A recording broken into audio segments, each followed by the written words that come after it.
Hound. Stepping out into the cold air, he slid on leather gloves. He absolutely abhorred the cold. A scarf was added to help keep out the chill. Autumn could be fickle, and temperature changes uncomfortable. His cane stood against the stoop, black wood topped by a silver ball. Absently a hand grasped it. He was ready to be off upon his contract. The walking cane briskly clicked on the pavement. Smoothing his mustache and goatee, they were perfectly kept, the gesture reflective. Act of its upkeep was the business of the last 2 hours. Immaculate precision, obsessive compulsive attention to detail, and patience was an asset to his particular proclivities. Lithely the hand passed to the silver pocket watch, heavy chain draped across a slim chest. Staring at the timepiece, wound at the same time every day. The silver timepiece snapped closed with a slight click, hand absently replacing it. He looked down at the street.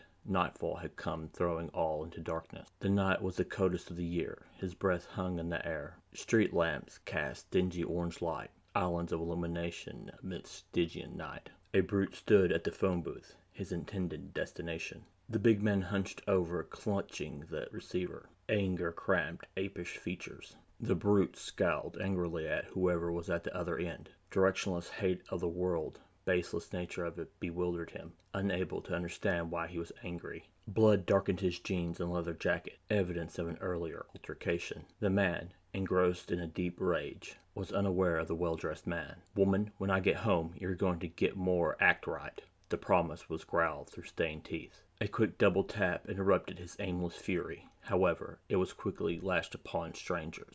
The well-dressed man stood patiently, looking at him, and the fearless, cheerful gaze was sickening.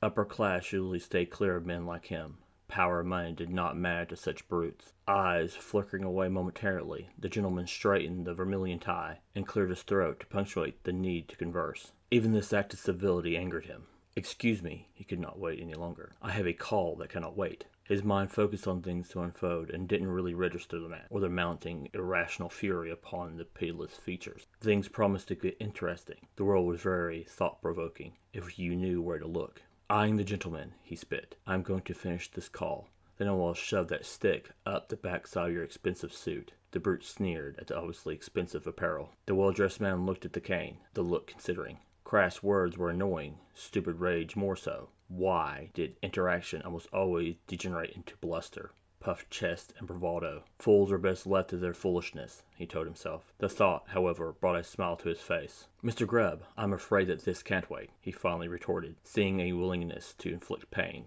For a moment, he froze, feeling bewilderment break through the anger. How did he know my name? The question was quickly forgotten. A delicate hand came up dexterously, plucking the phone away, hand still held to one ear. A complete rage burrowed in. He laughed a little, and a pounding began to permeate all thought, hammering a prelude to brutality. Some men didn't realize the danger they were in. "I'm going to kick your—" Grubb was suddenly cut off by a well-manicured hand. "Like how you hit your girlfriend? But," a bored smile came across his face, "what else can you expect? I mean, your father did the same to your mother." In the gentleman's eyes he saw his old man, mirror image of Grubb now, only a little older. His fist was raised towards his mother, and God, how many times had he seen it? How many times had his mother and son pled or give remonstrations for mercy? The brute couldn't even recall. Image acted upon him like a slap, face reddening, tears rising, which threatened to choke him. Recoiling, he felt shame, hurt, and fear. The amalgamation on his face was soon replaced. Familiar rage returned. Grubb's fists drew back. Scars marred them from numerous fights. The knuckles turned red from the strain. Brute and gentleman's eyes locked together. The anger departed as if drained. Inside the well-dressed man's gaze there was a swirling in the depths. The maelstrom grew into an image. In the depthless dark, a desert stretched out across the horizon. Boulders, blasted trees, and bones littered the bloody landscape. Shadows cast from them were too dark. Creatures moved inside of them. They took refuge from the sky. One's face thrust past the shelter of the shadow. Emaciated face looked like Grubb's father. Stupid hate still cramping features. "This is hell," something whispered. Thunder came from above, pulling his gaze away. The ebony clouds boiled, covering the entire sky. Edge of a storm above promised to be apocalyptic. A man dressed like the gentleman stood before Grubb. The storm seemed centered around him. Clouds, lightning, and thunder acted in response to every little tick, breath, or bat of an eye. This is what lies beneath the man's facade, Grubb thought. Eyes, which were black orbs, regarded him, still swirling. white teeth exposed in a smile were a wolf's bloody grin. Slowly the well-dressed man approached. Their eyes locked together. He could not run, somehow trapped inside himself, terror growing with every measured step. In the depths of the gentleman's maelstrom, every idea, promise, or concept of anguish was guaranteed. The gentleman watched Grubbs stand frozen on the street, hands still balled into a huge fist. A puddle which spread from him, urine steamed in incredible cold. He delicately touched the brute's greasy hair. Quickly drawing a swirl pattern, he withdrew, smiling again, very pleased. "You must excuse me, Mr. Grubb. Business calls. I hope you understand." He spoke, casting the words with a slight titter. Stepping up to the phone booth, the cane was set down. Black leather gloves grasped the handset, gingerly. Idea of people's filth was repellent. Saying nothing, cringing inwardly at the rudeness, he hung the phone back up upon the receiver. She'd be better off, and he did not have time to mince words. Picking it back up, the earpiece was tentatively held to one ear. The gentleman battled through the disgust, casting away thoughts of people coughing on the receiver. Cringing, he waited. The phone began to ring. There was no need to dial. He had only to concentrate upon the intended recipient. "Who is this?" a male's voice answered, confused, but clearly expectant. "It is Mr. Starr," his smile returning, "and it is time." He could feel the man's belief finally, which was extremely important. Contracts could not be moved upon till belief was established. That was the rule, set by God and the devil. Breaking the rules brought down all sorts of nasty consequences. "What do you want?" the question asked as a sweat broke out, and had been queried before with no answer. He had thought this, at first, merely a delusion brought on by too much work. The secrets this Mr. Starr revealed both scared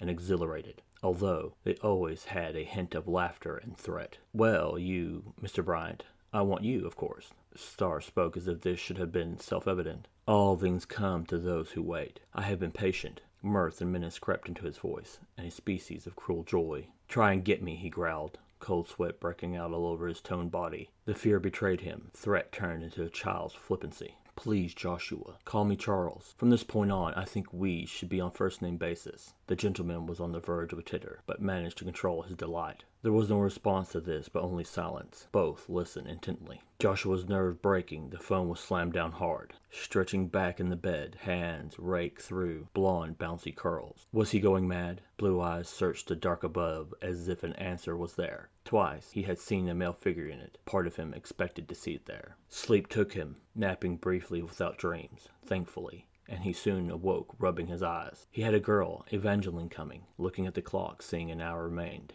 The woman's naivete was only equaled by her supermodel bottle and brain. Pleasure ensured later was not hampered by the night, which he assured himself. It had only been another unsettling dream. Besides, the bodyguards were at every entrance, he thought, like a prayer. He was just being paranoid. Charles replaced the phone once more. Lights along the street flickered. Walking away, he left Grubbs studying a drop of hell. He removed a deck of cards, freehand shuffled them distantly. A nice stroll was in order, and he had little time to kill. Grubb blinked confused, still holding a fist up, image breaking away as did his recollection of it. He felt jittery, and put a shaky hand to a wet brow. Images hung on the edge of perception. Another world was visible just beyond shadow. His gaze was averted before any could congeal. Whatever they were, he did not want to see them. The watch fell from his wrist, cut by an invisible force, which felt like a slightly icy touch. Cuff of the leather jacket followed, sliding easily off. All of his clothes unfurled about him. A whirlwind of razors unclothed him,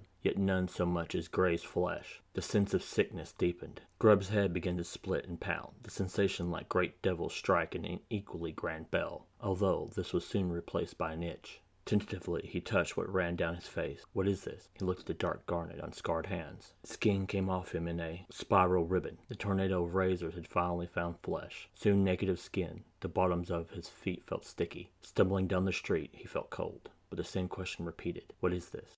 Charles sauntered up the street, just a gentleman on a leisurely jaunt. Breathing deep, he exhaled loving freedom, which had taken years to attain once more. Most had no concept of it, and believed it was given by others, God or the government. He had no gods nor masters. Service turned quickly into servitude, and he chafed under such constraints, taking contracts from all sides, of course, only when it suited him. Once he had been a hellhound, an enforcer for hell, which was just a well-heeled dog. Fetch, find, or kill was the usual command, and like any smart dog, he obeyed. Charles's fate had been well earned, and without regret. In time he had been a gambler, a great one. His path inexorably led him here. Existence was chance, a cacophony of variables which were innumerable. There was no point in lamenting, only enjoying that which could be savored when it could be. Now he was just a hound who chased rabbits for little rewards. The words pleased him, for he did like a good hunt, another little pleasure. Payment was very important to him, nonetheless. The currency varied among the clients. No longer did he take souls. They whined ceaselessly. But money or trinkets were his preferences. Almost all of it was gambled away, but some was spent on very expensive suits, or stored to be used later. Idea of new suits always made him smile. The cards turned in his hand. The king of hearts danced across bony knuckles and disappeared back into the deck. 3 kings followed, each flipping before rejoining the others. This sleight of hands was beautiful. Some people would stop thinking him a street magician. However, a glance into his dark eyes turned them away. Prestidigitation was more interesting than real magic. It took real skill.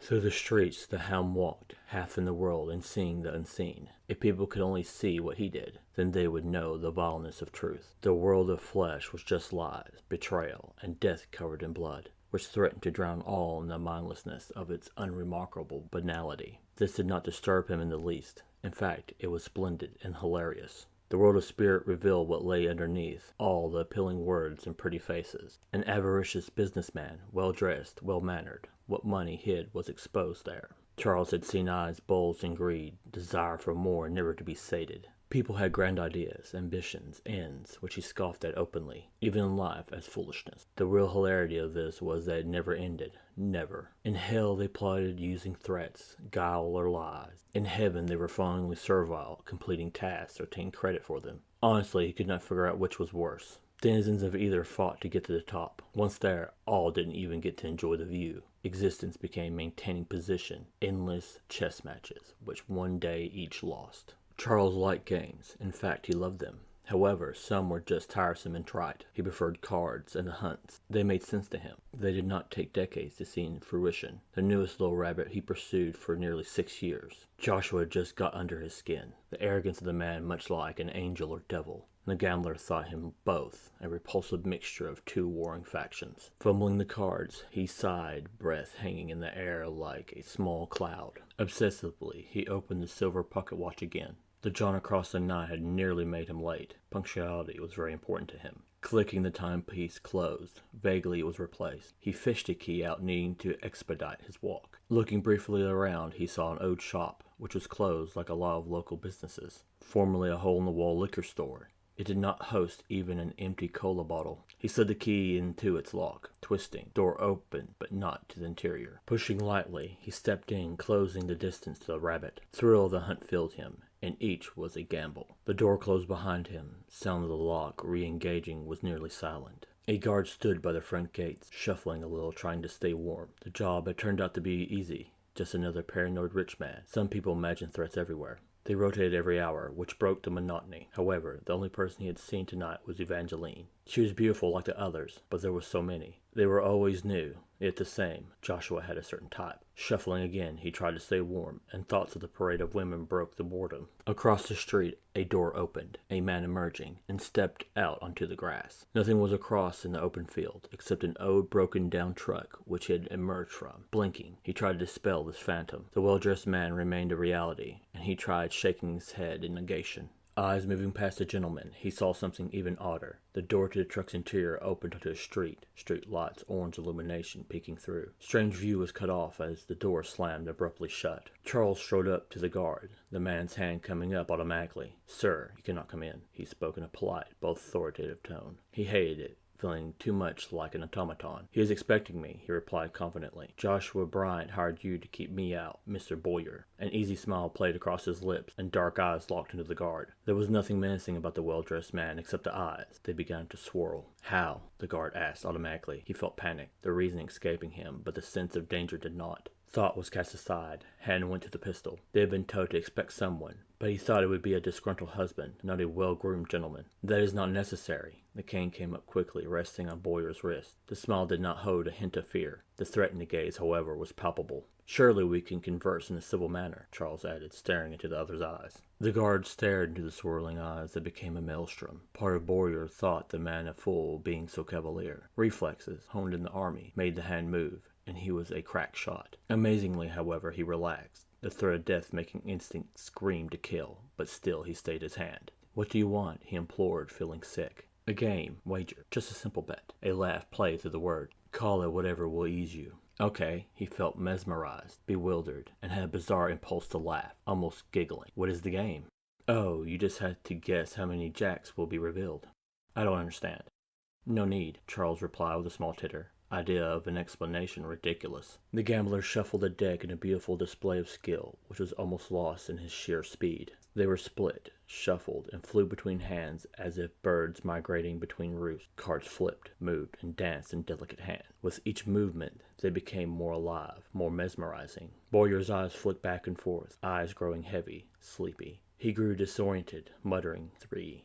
Suddenly the hound's delicate hands came together. Flitter of cards was like a flock of birds, but suddenly stopped. They were a deck once more. The clap of them coming together was like a gunshot, one that had killed all in one death stroke. Boyer observed this, shaking, cold, but still sweating. Loud bang, so much like a gun, he jumped a little. Cutting the deck briskly, a jack popped out, spinning to the ground. It fell slowly. Charles didn't look down, eyes studying the others, but cut again just as effectively. Another landed beside the first, neatly positioned, both looking set down by a precise hand. A third joined exactly like the others. The guard's eyes darted back and forth, and he felt scared. Game was nerve-wracking. Unforeseen outcome had an equally unknown wager, like war. He had seen men torn apart, images still haunting him. A king of hearts landed beside the 3 jacks. Boyer loosened his tie, relieved, almost vomiting. What did I win? He asked, feeling stupid, afraid to ask, but equally terrified not to inquire. Suddenly the cards flew, striking the guard's face. The fluttering sounded like 1,000 flocks in migration. Sound ramped up to a deafening roar. Boyer stepped back, growing faint. The assault on his senses made the world distant. Charles deftly snatched a joker card and stuck it to the man's forehead. The guard fell over, gate opening behind him, and Charles stepped over, mindful not to scuff expensive shoes on the fellow. So much for the help, he thought, a smile playing across his lips. He could sense others were around, however. They would have to be dealt with as well. It didn't matter. Men, guns, cameras, and alarms would not win the day. Joshua had already gotten Evangeline to the bedroom. He never had trouble seducing. She had done enough drugs to pay for a new car, but it was very well worth the price. Sauntering into the room, he already stripped down. He was toned, and was well aware of how much his visage was appreciated. The 2 glasses of wine were in his hands. Intercom buzzed on beside him. A long pause. Joshua, I have arrived. Turning fast, wine sloshed out. He stared for a moment. The hum from the speaker was like an insect, buzzing of flies and a putrid corpse. Joshua looked at the grill. Things squirmed underneath. Setting down the glasses, he leaned towards the speaker. Undulation beneath the grill was repulsive. He pressed the talk button, licking dry lips. Who is this? Charles, the voice buzzed out. Joshua looked at the master control to the intercom, light indicating where the other used the system. Everyone go to the front gate and send out the dogs. Oh, that is unfortunate. Charles' response was full of laughter. Sound of dogs approaching was loud. The beasts ran hard, barking, running for the intruder, mouths dripping foam. They were crazed with bloodlust. Expensive training had made them killers who loved to rend. Charles waited for them just inside the gate. They saw him. Fervor of the hunt renewed. The pack pounced. Black fur rippled with well-toned muscles. White fangs were darkened with blood. They circled, biting, barking, and ripping flesh in quick little snaps. Guts were strewn across the grass, a serial killer's painting of viscera, entrails, and blood. The crazed animals fought over the scraps. The guards arrived too late. Giving the command quick to heal, the pack stopped the frenzy. Snarling, the well-trained animals backed up. Drawing near, the body almost beyond recognition. However, upon closer scrutiny, they saw it was Boyer. A joker card was stuck to his forehead. The man's blood was splattered across it. Charles watched the man get torn apart. Boyer's fellow guards gave the heal command. They barely had control of the pack. Raising a hand, they came to the gambler, knowing a true master. He had a great affinity for dogs, understood them intimately. Kinship was born from years of being one for Abaddon. He watched them finally realize they had murdered one of their own men, the hound rolling his eyes at the incompetence. Raising a hand, the pack fell back. Gentlemen, Charles called, hailing them, hand still raised. Snapping his finger, the sound was like a branch breaking. The guard dogs attacked, trained to be merciless to any not their master. Still bloody teeth sank into arms, legs, throats, and groins. Charles watched the men scream, and again he absently checked his silver pocket watch. The pack did exactly what they were trained to do. Their kills efficient but bloody. Thankfully, the screams ended quickly. He had things to do. The cries of anguish got tiresome. Charles walked into the house. He left the animals to their bloody toys. Taking a deep breath, he smiled. The air had grown colder. Breath came out thick as congealed blood. Casually walking, he whistled, looking about. Lights across the property went out, and soon only the moon lit the grounds with its silver light. Joshua stood by the intercom, waiting. Evangeline had passed out. He stood perfectly still. The sound of dogs barking was reassuring. They sounded frenzied, before falling briefly silent, and then going mad. He should have felt better. He did not. Finally, the intercom buzzed, but again a pause came. He made a mental note to get it changed. Joshua, Charles' voice crackled. I like your dogs. However, the guards are a little under par. I got a gun. The threat sounded whiny in his ears. Whatever makes you more comfortable. The gambler's laughter was purposely not veiled. You have no idea who you're messing with. Joshua bit off the words. He knew head games. Oh, Joshua, I'm quite sure who I'm messing with. You can't get into the house. The words spoken more to himself, almost hopeful, but quickly fell into a plea. Charles only laughed in response, letting go of the talk button, approaching the front door, smiling. It had an electronic and mechanical lock, which only Joshua had the key to. The rabbit's paranoia had progressed to the edge of delusional. Funny, men and women thought they could deny him. Leather-gloved hand extended, and both locks popped open. He looked towards his contract being completed. Satisfaction was rare, but thoroughly savored. Some people's narcissism knew no bound. Charles believed all women should be treated with the utmost gentility. He intended to correct Joshua. The front door opened soundlessly. Joshua grabbed his revolver. Charles looked about the foyer, curious as to how the man lived. There were a lot of expensive replicas, which he found a little tacky. Upper class of this age was just crass. Everything was surface, but no content. Real furniture should be crafted by hand, artistic rendering of function. A man's decorations said a lot about them, he had always felt. The boom of the revolver silenced all thoughts of decor. A wisp of smoke curled up from Joshua's revolver. Barrel looked bigger than him. Black blood dripped down from a hole in Charles's vest. The insult to its fabric was unforgivable. His eyes went down, studying the affront. My suit, the Hound said to no one, eyes turning black in rage. Anger always soured his mood, which had been good till now. You shouldn't mess with a man's suit. He spoke dogmatically. The point, he felt, had to be made. His whole aspect darkening, shadows gathered to him. The suit was handmade and cost well over 30,000. Darkness spread out from the gambler, anger infecting the world. Black spread across the floor, ceilings, and wall, paint spread by an invisible artist. Inside of the Stygian shadows, another world was visible, picture rendered by a desolate soul. A bloody desert stretched out and went for as far as the eye could see. Midnight dark clouds above roiled in a cataclysmic storm. Boulders were the only shelter, and shadows cast were darker for the firmament above. Creatures hid in these havens. Joshua couldn't imagine taking refuge in there in such blackness. Joshua looked, crushed under the surreal, hellish awe of the vision. Charles stood amongst the desolate landscape, at home. However, others soon revealed themselves to him. Emaciated women, skinned alive, dripping blood, crawled tentatively out. The gambler's harem wore masks, human leather overstretched. Staring, Joshua saw they wore the skin of his past lovers, a gruesome parody of beauty immortalized. Quickly their numbers grew. There had been lots of women. One leaped from behind a nearby rock. The shadow it burst from was like a dead birth canal. The human leather mask was stretched back in a crazed smile. Black hair stuck to the bloody body. Movement pulled them free to throw droplets of blood. Bizarrely, the mask had makeup, an insane attempt at beauty beyond grasp. The woman slasher carried a tool used to flay. Sight of the deliberately dull weapon broke his paralysis. Evangeline, he recalled suddenly. Turning away, he meant to reach her before them. Darkness spread through the house. Each moment it gained momentum. Joshua ran hard. He could feel himself running out of time. One patch of darkness tried to cut him off, and he jumped, barely clearing it. He knew touching the black substance meant capture or death. Joshua finally burst into the bedroom, Evangeline rousing. Get up, he commanded, walking quickly over. What? She inquired, too fuzzy to think. We are in danger. I don't understand, she replied, rubbing eyes. Joshua grabbed her thin arm, pulled her out of the bed. Holding the gun, he towed her. Feeble protests were ignored. Looking quickly back to the door, darkness had finally come spreading. For a moment, he let go. Free hand pulled a lever, which was disguised as a book, and opened the well-fortified panic room. The bookshelf moved silently. Joshua crammed her in, hitting another lever to close it behind them. For a moment, they were in complete dark. The smell of the small room like old meat. Joshua hastily flipped the switch. His mind quickly went back to the pursuing darkness. Lights in the panic room flickered on. The room was barely big enough for the operating table and tanning rack. The disarray was in stark contrast to the compulsive neatness of the house itself. The room revealed much about the owner. Dark and blood laying in the center of both man and home. Old bloodstains were everywhere. He never bothered to clean them. A tray full of tools were the only things in neat order. Rusty, they had never been cleaned, and blood had rusted them badly. They were all designed to peel off skin. Evangeline looked around, backed up. Entrance had already closed. Leather masks hung in neat rows, another bizarre spot of compulsiveness. They were made from beautiful women. Something tickled her cheek. Turning, she could barely pull her horrified gaze away. Pretty, flawless skin had been immortalized in the mask. Its hair prickled her. Empty eye sockets regarded her stupidly. Her scream was cut off by 2 quick hits.